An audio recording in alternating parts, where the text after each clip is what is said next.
Hello friends, aroma కిచెన్కి స్వాగతం. ఈరోజు వీడియోలో రెస్టారెంట్ స్టైల్ చికెన్ కర్రీ ఎలా తయారు చేసుకోవాలో ఇప్పుడు చూద్దాం. కేజీ చికెన్ని శుభ్రంగా కడుక్కొని ఉంచుకోవాలి. ఇప్పుడు టీ స్పూన్ పసుపు, సరిపడా ఉప్పు,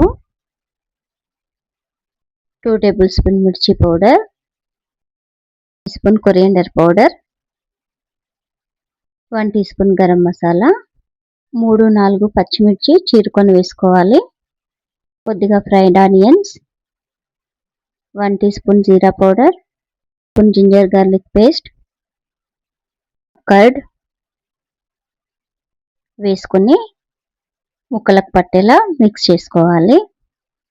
మసాలా అంతా చికెన్కి పట్టేలా కలుపుకోవాలండి. మిక్సీ జార్ తీసుకొని 10-15 కాజు, 10-15 బాదం వేసుకొని కొద్దిగా మిల్క్ వేసుకోవాలి. ఇప్పుడు స్మూత్గా బ్లెండ్ చేసుకోవాలి. బాదం పేస్ట్ని చికెన్లో వేసుకోవాలి. ఇప్పుడు కొత్తిమీర, పుదీనా, కరివేపాకు వేసుకొని మిక్స్ చేసుకోవాలి.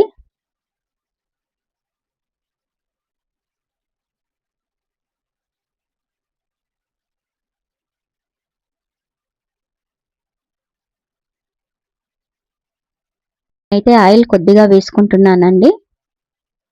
మీకు కావాలంటే మీరు ఎక్కువగా వేసుకోవచ్చు. ఇప్పుడు స్టవ్ పై పెట్టి మూత పెట్టుకొని ఉడికించుకోవాలి. 5 నిమిషాల తర్వాత మూత తీసి ఒకసారి కలుపుకొని మళ్ళీ మూత పెట్టేసుకోవాలి.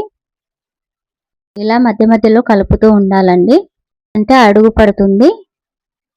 స్టవ్ మీడియం ఫ్లేమ్లోనే ఉంచుకోవాలి. చికెన్ ఉడికిన తర్వాత కసూరి మేతి వేసుకోవాలి. అంతేనండి, restaurant style chicken curry ready అయిపోయింది. ఈ వీడియో గనక మీకు నచ్చినట్లయితే లైక్ చేయండి, షేర్ చేయండి, సబ్స్క్రైబ్ చేసుకోండి. Thanks for watching.